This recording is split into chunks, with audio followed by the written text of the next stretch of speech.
Nabagamba wano oyo omusajja wamwe ng'ayogera nnyo oyo Zonto Zoligo oyo eyayita promoter. Ne mbagamba promoter yasinze okwetera Alien Skin ebizibu nga mumpakanya. Kataine Skin bayawudde ne bebe.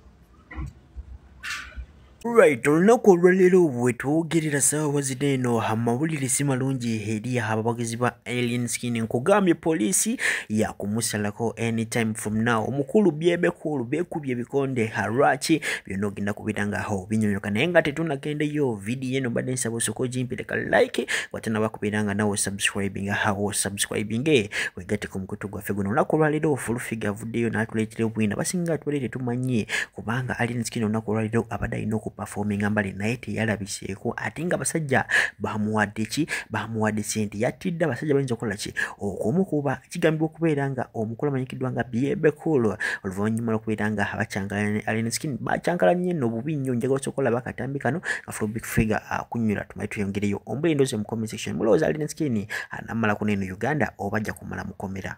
Nabagamba wano oyo omusajja wamwe ng'ayogera nnyo oyo Zonto Zoligo oyo eyayita promoter.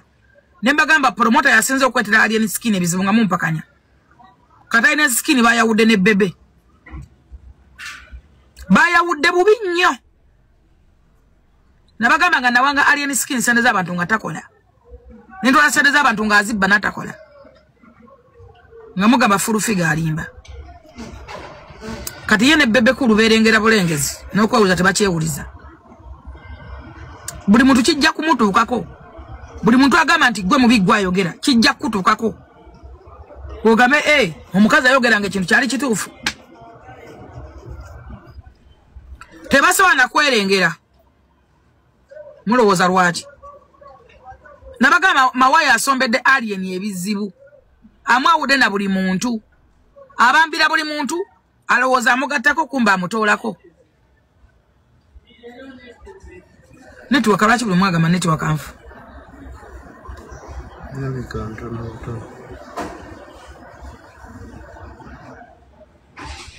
Nkugambye lundu lutalo lulina nsop tusobola oluyita World War II mu music industry eyi Uganda. Omukulu Palaso avuddeyo n'atabukira byebekulu bigambo bibadde binene nnyo njagala kumanya ebirowoozo buli mu comment section mulowooza Palaso anaasobola byebekulu.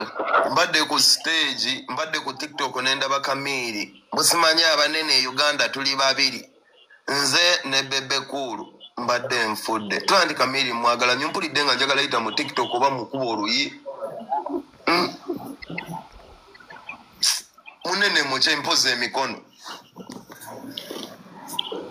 naye nga Kamiri ate Kamiri muyaye ako kavidiyo wakalabi nakalabi anko nakalabi muyaye akuwa chepe n'amala n'azitwalirawo akigambye nfe abanene tuli babiri nze n'amala n'agamba naye Kamiliyoni mutono naye akiri nene ne wali abanene nga just mitwe minene nengane boss wange mulo wakaisa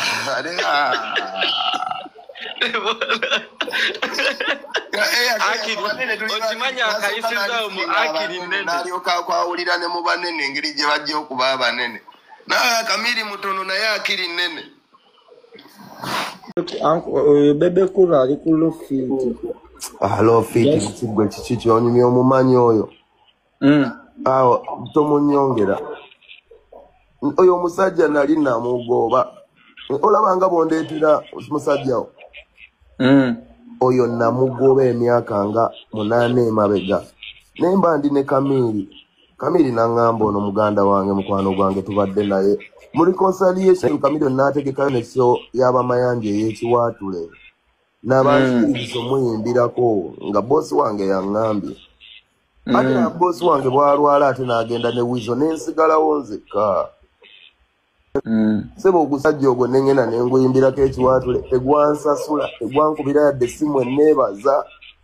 Ate ngenda okulaba gunzijonkera nenga kati ono Bebekulu baby kulu oba ku mubiri gwe baby yaliwa oba bugere oba lubuto ninga kati ono Bebekulu anjogerako His Excellency Robert Kyagulanyi nabagamba tulibalabira ku bikolwa byabwe olunaku lwa leero nkugambye omwana mulenzi amanyikiddwa nga Wakwasukira Anthony Hono nga badde yisimbiwo wali embali nga abantu bamwagadde nno abagisu naye yamaze n'alyamu mu banne olukwene yegatta ku NRM ng'abasaba obuyambi njagosooka oluleza video ongambe ebyaddala abakubanga ayagala kwesimba okuba MP kyeyakoze ekibadde kyetagisa oba nedda oba Bobi Wine mujukire bulungi yabagamba kino mukana kalulu Mwanda bwanika eyenda kubirange kolera ddala birango twidoze mu comment section.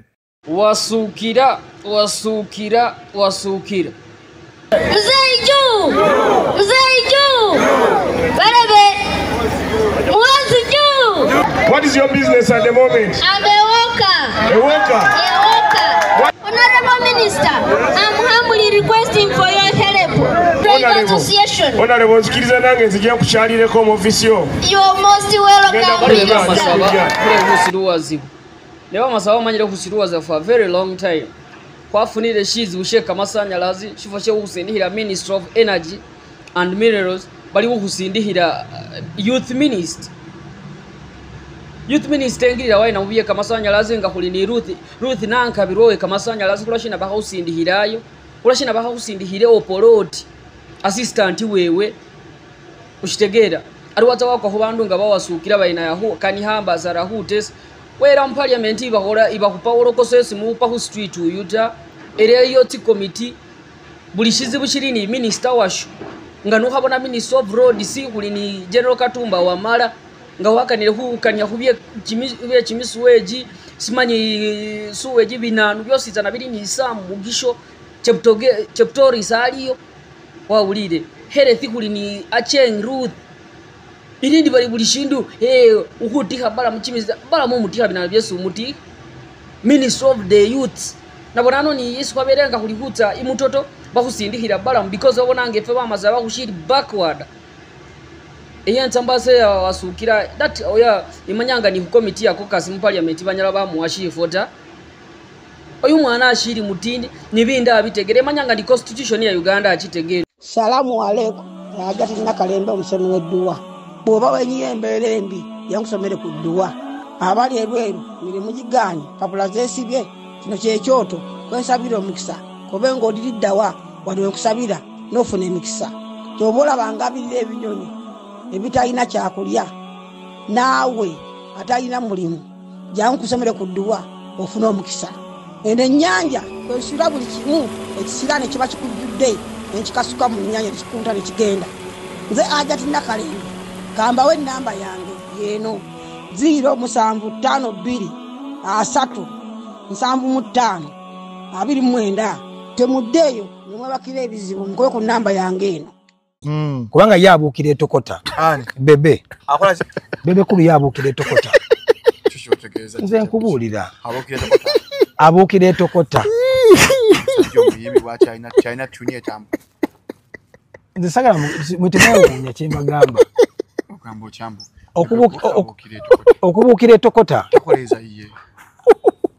bebe kulu tasemba kyengeza okwega tasemba nakyo okitegedde abakukitambula kati agenda okulaba nga mwina y'amaanyi bano abanyiga beekamwokya bakubye kamiliyoni okitegedde ate akasajja kamukuba zitiyoni n'abuukira eki etokota naye nga si yakola firebase agitwala mu mainstream abuukidde onibamura funtula bwe twava kolasi eyo yagira mu studio ayiya kolasi bebe agira funtula nadduka n'awutwala e Nairobi ne balumasteringa n'agamba eno egenda kuba yalinnyawo baasi ekiro n'agenda n'agitwala ogopa n'agisiba n'agikomyawo neryokereka history nemamirira neryoke yakuba okusala borders Lwimbe olwayimiriza Bobi Wine tinyimiridde kati ono omusajja akuba mu dancehall music okweyawula okuva mu bano kubanga waliwo hits ezaali zizze nga zigenda zibikka Bobi Wine Kagoma agenda akkirira waliwo omuyimbi gwe bali bamitanga Black Skin I am sorry dear namutabamira mbeera nkulowooza